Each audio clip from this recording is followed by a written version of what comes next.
آدم علیہ السلام کی وفات یعنی موت کا واقعہ۔ پیارے دوستو، حضرت آدم علیہ السلام سے پہلے دنیا میں کیا تھا؟ یہ وہ سوال ہے جو ہم سب کے ذہن میں آتا ہے کہ کائنات میں انسانوں کے بسنے سے پہلے آخر کیا تھا۔ ایک صحابی نے حضور صلی اللہ علیہ وآلہ وسلم سے سوال کیا کہ اے اللہ کے رسول صلی اللہ علیہ وآلہ وسلم، زمین اور آسمان کو پیدا کرنے سے پہلے ہمارا پروردگار کہاں تھا؟ آپ صلی اللہ علیہ وآلہ وسلم نے فرمایا کہ تب اللہ کے سوا اور کچھ نہیں تھا، پھر اس نے پانی پر اپنا عرش بنایا جیسے یہ اس کائنات کی شروعات تھی۔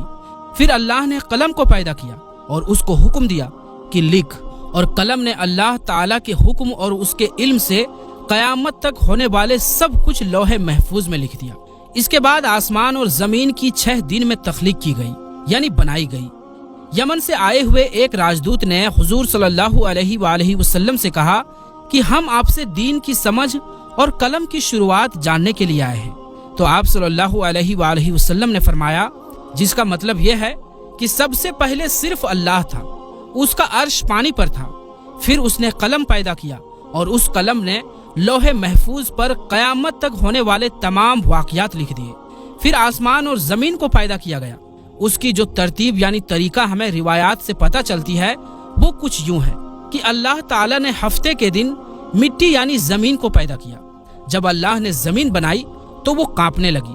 پھر اللہ نے اتوار کو اس میں پہاڑ بنایا زمین کو سہارا دینے کے لیے، ایسے جیسے اس میں کیل ٹھوک دیے، اس سے زمین ٹھہر گئی۔ پیر کے دن اس میں درخت اگائے یعنی پیڑ پودے اگائے۔ منگل کے دن تکلیف، مصیبتیں، جراثیم یعنی کیٹانو اور بیماریاں بنائی۔ بدھ کے دن نور کو پیدا فرمایا۔ جمعرات کو زمین میں چوپائے یعنی 4 پیروں والے جانور بنائے اور انہیں زمین پر پھیلا دیا۔ اور پھر جمعے کے دن کی آخری گھڑیوں میں یعنی عصر کے بعد آدم علیہ السلام کو پیدا فرمایا۔ جیسے اللہ تبارک و تعالیٰ نے انسان کی پیدائش سے پہلے اس کی سکھ سویدھاؤں کے لیے زمین اور اس پر ضروریات کی تمام چیزیں پیدا فرما دی تھی، یعنی مخلوق کی شروعات میں آخری نمبر پر انسان کو پیدا کیا گیا، اور نسل انسانی میں سب سے پہلی تخلیق حضرت آدم علیہ السلام کی تھی۔ وہ تمام انسانوں کے باپ ہیں۔ انسانوں کی پیدائش سے پہلے فرشتوں اور جنوں کی تخلیق بھی ہو چکی تھی۔ فرشتے اللہ تعالیٰ کی وہ مخلوق ہیں جن کا اصل ٹھکانہ آسمان ہے، اور وہ زمین والوں کے لیے استغفار کرتے ہیں۔ فرشتوں کو نور سے پیدا کیا گیا، جبکہ جنوں کی پیدائش آگ سے کی گئی، اور انسانوں کی تخلیق مٹی سے ہوئی۔ ابلیس جو کہ شیطان تھا وہ بھی فرشتوں میں سے نہیں بلکہ جنوں میں سے تھا، اور اس کی تخلیق بھی آگ سے کی گئی۔ کچھ روایات سے پتہ چلتا ہے کہ آدم علیہ السلام سے 2000 سال پہلے جنات پیدا کیے گئے، اور جب وہ فتنہ فساد میں حد سے آگے بڑھ گئے تو اللہ تعالیٰ نے ان کی طرف فرشتوں کا ایک لشکر بھیجا۔ ان میں خوب لڑائیاں جھگڑے ہوئے، اور اس میں فرشتوں نے جنوں کو تہس نہس کر دیا، اور وہ سمندروں کے جزیروں میں پناہ لینے پر مجبور ہو گئے، اور آج تک ان کے رہنے کی جگہ یہی جزیرے ہیں۔ ابلیس یعنی شیطان جو کہ جنات کے سردار ہے، اس کا ایک تخت ہے، اور وہ تخت پانی پر ہے۔ ابلیس کا اصل نام عزازیل تھا، اور اس کی نافرمانی کے بعد اسے ابلیس کا نام دیا گیا۔ ابلیس کا وہ تخت حقیقت میں کس جگہ پر ہے یہ ہم نہیں جانتے۔ خیر، جب اللہ تعالیٰ نے زمین کو انسانوں کے ذریعے سے آباد کرنا چاہا تو انسان کی تخلیق فرمائی، کیونکہ جنوں میں انسانوں جتنی عقل اور سمجھ نہیں تھی۔ کہا جاتا ہے کہ جنوں میں سب سے زیادہ علم رکھنے والا جن انسانوں میں سے 10 سال کے بچے کے برابر عقل رکھتا ہے۔ اللہ نے انسان کی تخلیق کر کے اس میں روح پھونکی۔ پھر اللہ نے فرشتوں سے فرمایا کہ میں زمین پر اپنا نائب بنانے والا ہوں۔ فرشتوں نے اللہ سے پوچھا کہ ایسی مخلوق کو کیوں پیدا کرتا ہے جو زمین پر فساد کرے اور خون بہائے، اور ہم ہر وقت تیری تعریف اور پاکیزگی بیان کرتے ہیں۔ جس پر اللہ تعالیٰ نے فرمایا کہ جو کچھ میں جانتا ہوں وہ تم نہیں جانتے۔ فرشتوں کے اس سوال کے 2 مقصد تھے۔ پہلا یہ کہ کیا یہ بھی جنوں کی طرح زمین پر فساد کریں گے، اور دوسرا یہ کہ ہم سے تیری عبادت میں کوئی کوتاہی ہوئی ہے۔ بہرحال جب اللہ تعالی حضرت آدم علیہ السلام کو پیدا کیا تو زمین سے مٹی لانے کا حکم دیا۔ پھر اللہ کے پاس اس کے حکم کے مطابق مٹی لائی گئی۔ وہ مٹی اللہ تعالی نے پوری زمین سے اٹھوائی تھی۔ یہی وجہ ہے کہ حضرت آدم علیہ السلام کی اولاد زمین کے رنگ کے مطابق ہی ظاہر ہوئی، کچھ لال، کچھ سفید، کچھ کالے، کچھ اس کے بیچ۔ اس مٹی کو پانی سے بھگویا گیا تو یہ 3 بن گئی، قرآن مجید میں کچھ جگہوں پر انسان کی تخلیق کے لیے تراب کا لفظ آیا ہے، یعنی کہ سوکھی مٹی، اور کچھ بار تین کا لفظ آیا ہے جو کہ بھیگی ہوئی یا تر مٹی کو کہتے ہیں۔ جب پانی کو مٹی سے بھگویا گیا تو وہ لیس دار ہونا شروع ہو گئی۔ پھر اللہ تعالیٰ نے خود اپنے دست مبارک سے اس مٹی سے انسان کا ڈھانچہ تیار فرمایا۔ اللہ تعالیٰ نے انسان کی تخلیق فرشتوں کے سپرد نہیں کی، بلکہ انسان کو خود ایک مورتی کی صورت میں ڈھالا۔ اس کے بعد ایک خاص وقت تک اس کو چھوڑے رکھا، یہاں تک کہ وہ گیلی مٹی سوکھ گئی اور اس کا رنگ کالا ہو گیا اور اس میں سے بدبو آنے لگی۔ پھر وہ سوکھ کر کے کھنکھناتی مٹی بن گئی اور آخر میں آگ پر پکی ہوئی مٹی کی صورت اختیار کر لی، یعنی آگ میں پکی ہوئی مٹی جیسی بن گئی، جسے قرآن پاک میں فخار کہا گیا ہے۔ اس مٹی کے لیے اور بھی کچھ الفاظ قرآن مجید میں ملتے ہیں، جیسے ہمایون یعنی کالی مٹی، مسنون یعنی بدبودار مٹی، سلسال یعنی کھنکھنا کر بولنے والی مٹی۔ تخلیق آدم اللہ کا ایک کرشمہ ہے۔ انسانوں کو ایک بہترین شکل عطا کی گئی۔ اس وقت انسان کا قد بہت لمبا تھا اور ان کے بعد آنے والے لوگوں کے قد گھٹتے چلے گئے۔ انسانوں میں سب سے لمبا قد حضرت آدم علیہ السلام کا تھا۔ ایک روایات میں حضرت آدم علیہ السلام کا قد 60 ہاتھ بیان کیا گیا ہے۔ بہرحال جب اللہ تعالیٰ نے انسان کا ڈھانچہ بنا کر اسے سوکھنے کے لیے ایک خاص وقت تک چھوڑے رکھا تو ابلیس یعنی شیطان اس کے ارد گرد چکر کاٹنے لگا۔ وہ اس ڈھانچے کو بجا کر دیکھتے تو اس میں سے ایسی آوازیں آتی جیسے خالی مٹی کے مٹکے سے آتی ہے، اور اس نے دیکھا کہ یہ ڈھانچہ پیٹ والا ہے، تو وہ سمجھ گیا کہ یہ مخلوق اپنے آپ پر قابو نہیں رکھ پائے گی۔ حضرت آدم علیہ السلام میں روح ڈالنے سے پہلے فرشتوں کا گزر اس ڈھانچے کے پاس سے ہوا تو وہ گھبرا گئے، اور ابلیس بھی ڈھانچے کے آس پاس سے گزرتا تو ٹھوکر مار کر کہتا کہ تجھے کسی خاص مقصد کے لیے پیدا کیا گیا ہے۔ یہ کہہ کر وہ اس کے منہ کے راستے اس میں داخل ہو جاتا اور کمر کے راستے باہر آ جاتا، اور پھر اس نے فرشتوں سے کہا کہ اس سے گھبرانے کی کوئی ضرورت نہیں ہے۔ اگر مجھے اس پر حاوی کیا گیا تو میں اسے خطرے میں ڈال دوں گا، اور اگر اسے مجھ پر حاوی کیا گیا تو میں یقیناً اس کی نافرمانی کروں گا۔ یعنی ابھی حضرت آدم علیہ السلام میں اللہ تعالیٰ نے روح پھونکی بھی نہیں تھی، تب سے ابلیس کی انسان سے عداوت اور دشمنی صاف طور پر دکھ رہا تھا۔ پھر اللہ تعالیٰ نے حضرت آدم علیہ السلام میں اپنی روح پھونکی۔ جیسے ہی روح اس بنائے ہوئے ڈھانچے میں سر کی طرف سے ڈالی گئی تو حضرت آدم علیہ السلام کو چھینک آ گئی۔ حضرت آدم علیہ السلام سے کہا کہ الحمدللہ کہیے۔ انہوں نے کہہ دیا۔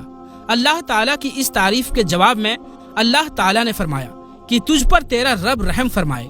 جب روح ان کی آنکھوں میں داخل ہوئی اور ان کی آنکھوں نے جنت کے پھلوں کو دیکھا تو غور و فکر کرنے لگے۔ پھر روح پیٹ میں داخل ہوئی تو کھانے کی ضرورت محسوس ہوئی، یعنی روح ابھی ٹانگوں تک نہیں پہنچی تھی اور کھانے کی خواہش محسوس ہونے لگی۔ جب حضرت آدم علیہ السلام میں روح پھونک دی گئی تو اللہ تعالیٰ نے ان کی پشت یعنی پیٹھ مبارک پر ہاتھ پھیرا، جس سے قیامت تک آنے والے تمام انسان باہر آ گئے۔ حضرت آدم علیہ السلام کی تمام اولاد ان کے سامنے ظاہر ہو گئی۔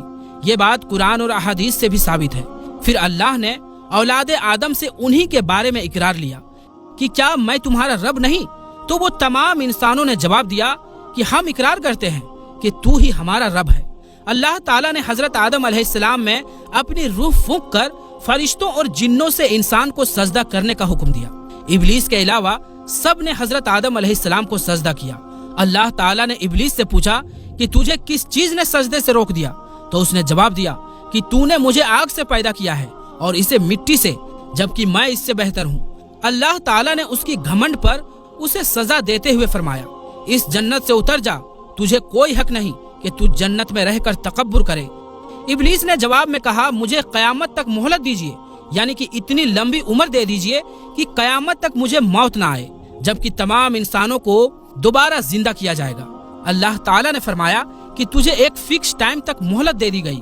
پھر ابلیس نے کہا کہ میں قسم کھاتا ہوں کہ میں انسانوں کی گمراہی کے لیے تیرے سیدھے راستے پر بیٹھ جاؤں گا، پھر میں ان کے آگے سے، پیچھے سے، دائیں سے، بائیں سے ان کے پاس آؤں گا، اور تو انہیں شکر گزار ہرگز نہیں پائے گا سوائے ان کے جو تیرے سچے بندے ہوں گے، اور وہ میرے بہکاوے میں نہیں آئیں گے۔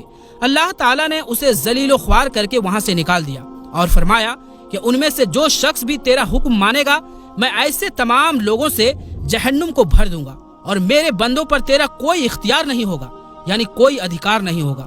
اس طرح یہ صاف ہوا کہ سب سے پہلا گناہ تکبر تھا۔ اس لیے علماء اکرام کے مطابق تمام گناہوں کی جڑ تکبر یعنی گھمنڈ ہے۔ اللہ نے حضرت آدم علیہ السلام کو جاہل نہیں بلکہ علم والا پیدا کیا تھا۔ جب اللہ نے حضرت آدم علیہ السلام میں پوری روح ڈال دی تو وہ اپنے پیروں پر کھڑے ہو گئے، تو اللہ نے انہیں حکم دیا کہ جاؤ فرشتوں کی جماعت کو السلام علیکم کہو۔ حضرت آدم علیہ السلام کے سلام کے جواب میں انہوں نے وعلیکم السلام ورحمۃ اللہ کہا۔ اللہ تعالیٰ نے فرمایا کہ یہ تیرا اور تیری اولاد کا آپس میں ایک دوسرے کو تحفہ اور ہدیہ ہے۔ اللہ تعالیٰ نے حضرت آدم علیہ السلام کو شروع ہی میں سبھی نام سکھا دیے۔ وہ اللہ تعالیٰ کے حکم سے آسمان اور زمین کی ہر چیز کا نام اور ان کا استعمال جانتے تھے۔ اللہ تعالیٰ نے ان تمام چیزوں کا نام جب فرشتوں سے پوچھا تو وہ ان چیزوں کا نام نہیں جانتے تھے۔ پھر حضرت آدم علیہ السلام نے ان تمام چیزوں کے نام بتائے۔ تب اللہ تعالیٰ نے فرشتوں سے فرمایا کہ کیا میں نے تمہیں نہیں کہا تھا کہ میں وہ جانتا ہوں جو تم نہیں جانتے؟ پھر ایک روز جب حضرت آدم علیہ السلام سو رہے تھے تو اللہ تعالیٰ نے ان کی بائیں پسلی سے حضرت اما حوا سلام اللہ علیہا کو پیدا فرمایا اور انہیں حضرت آدم علیہ السلام کا ہمسفر بنایا۔ جب حضرت آدم علیہ السلام بیدار ہوئے یعنی نیند سے جاگے تو انہوں نے حضرت حوا علیہ السلام کو پاس بیٹھے دیکھا۔ انہوں نے پوچھا تم کون ہو؟ انہوں نے جواب دیا کہ میں عورت ہوں۔ حضرت حوا علیہ السلام قیامت تک آنے والی تمام عورتوں میں سب سے زیادہ خوبصورت تھی۔ حضرت آدم اور حضرت حوا علیہ السلام دونوں جنت میں رہتے تھے۔ انہیں نور کا لباس پہنایا گیا۔ جب ابلیس نے انہیں گمراہ کرنا شروع کر دیا اور اللہ تعالیٰ نے جس درخت کے پاس جانے سے انہیں منع کیا تھا، شیطان نے انہیں وہی کھانے پر مجبور کر دیا اور اس پر جھوٹی قسمیں بھی کھائی۔ انہوں نے اس درخت کے پھل کو کھا لیا اور اللہ تعالیٰ کے نافرمانی کے ذمہ دار بھی ہوئے۔ اللہ تعالیٰ نے ان سے نور کا وہ لباس لے لیے اور وہ برہنہ ہو گئے۔ وہ اس درخت کے پتوں سے اپنے آپ کو ڈھانپنے لگے، لیکن اس گناہ کے بعد غرور اور تکبر کی جگہ وہ اللہ تعالیٰ سے معافی مانگنے لگے اور ان کی مغفرت کے طلبگار ہوئے۔ اس سے یہ بتایا گیا کہ خطا انسان کی فطرت کا حصہ ہے، کیونکہ وہ فرشتوں کی طرح معصوم نہیں ہے۔ پھر اللہ تعالیٰ نے انہیں جنت سے نکل جانے کا حکم دیا اور فرمایا کہ تمام زمین پر رہو اور تم ایک دوسرے کے دشمن ہوگے۔ پھر وہ دونوں زمین پر اترے اور انہی کے ساتھ ابلیس بھی زمین پر اترا۔ حضرت آدم علیہ السلام اور حضرت حوا علیہ السلام نے اپنے رب سے معافی کے کلمات سیکھے۔ ایک روایات کے مطابق حضرت آدم علیہ السلام کو ہند میں جبکہ حضرت حوا علیہ السلام کو جدہ میں اتارا گیا۔ پھر وہ ایک دوسرے کو ڈھونڈنے لگے اور آخرکار میدان عرفات میں ان کی ملاقات ہوئی۔ حضرت حوا علیہ السلام نے 20 ولادتوں میں 40 بچوں کو جنم دیا۔ ہر ولادت میں ایک لڑکا اور ایک لڑکی پیدا ہوتی تھی۔ سب سے پہلا جوڑا قابل اور ان کی بہن کمین کا تھا۔ اس طرح زمین پر نسل انسانی کی بڑھوتری شروع ہو گئی۔ حضرت عبداللہ بن عباس رضی اللہ تعالی عنہ نے ارشاد فرمایا، بے شک اللہ پاک نے حضرت آدم کو جمعے کے دن عصر کے بعد پیدا فرمایا اور آپ کو ظاہری زمین کی ایک مٹھی مٹی سے پیدا فرمایا، اسی لیے آپ کو آدم کہتے ہیں، اور آپ کی اولاد کو آدمی یعنی آدم والا کہتے ہیں۔ حضرت آدم علیہ السلام کا مبارک خمیر جس مٹی سے تیار ہوا، اس سے بچ جانے والی مٹی شریف سے کھجور کا درخت یعنی پیڑ بنایا گیا، جیسے کہ حضرت مولا علی رضی اللہ تعالی عنہ بیان کرتے ہیں کہ حضور صلی اللہ علیہ وآلہ وسلم نے ارشاد فرمایا، کھجور کا احترام کرو کیونکہ یہ تمہارے والد حضرت آدم علیہ السلام کی بچی ہوئی مٹی سے پیدا کی گئی۔ اللہ پاک نے حضرت آدم علیہ السلام کو بغیر ماں باپ کے مٹی سے پیدا فرمایا۔ اللہ پاک نے حضرت آدم علیہ السلام سے حضرت بی بی حوا کو پیدا فرمایا۔ حضرت آدم علیہ السلام نے ان کی طرف دست محبت بڑھانے کا ارادہ کیا تو فرشتوں نے عرض کی، اے آدم ٹھہر جائیں، پہلے ان کا مہر ادا کریں۔ آپ علیہ السلام نے فرمایا، ان کا مہر کیا ہے؟ فرشتوں نے عرض کیا کہ ان کا مہر یہ ہے کہ آپ ہمارے سردار محمد مصطفیٰ صلی اللہ علیہ وآلہ وسلم پر 3 یا 10 مرتبہ درود پاک پڑھیں۔ چنانچہ آپ علیہ السلام نے درود پاک پڑھا اور فرشتوں کی گواہی سے آپ کا حضرت بی بی حوا علیہ السلام سے نکاح ہو گیا۔ اس سے معلوم ہوا کہ نبی پاک صلی اللہ علیہ وآلہ وسلم پر موجود چیز کے لیے وسیلہ ہے، یہاں تک کہ اپنے والد حضرت آدم علیہ السلام کا بھی وسیلہ ہے۔ حضرت آدم علیہ السلام نے 960 برس کی زندگی پائی، جبکہ آدم علیہ السلام کی زندگی 1000 سال کی تھی، کیونکہ جب حضرت آدم علیہ السلام جنت میں تھے تو اللہ تعالیٰ نے حضرت آدم علیہ السلام کو ان کی تمام اولاد جن جن کو نبوت ملنی تھی، ان کی شخصیت، ان کی عمر حضرت آدم علیہ السلام کے سامنے کلیئر کر دی گئی۔ آپ نے جب حضرت داؤد علیہ السلام کی عمر کو 60 سال تک دیکھا تو اللہ سے کہنے لگے، اے اللہ پاک میری عمر کے 40 سال میرے پوتے داؤد کو دے دو، تو یوں آپ کی دعا قبول ہو گئی۔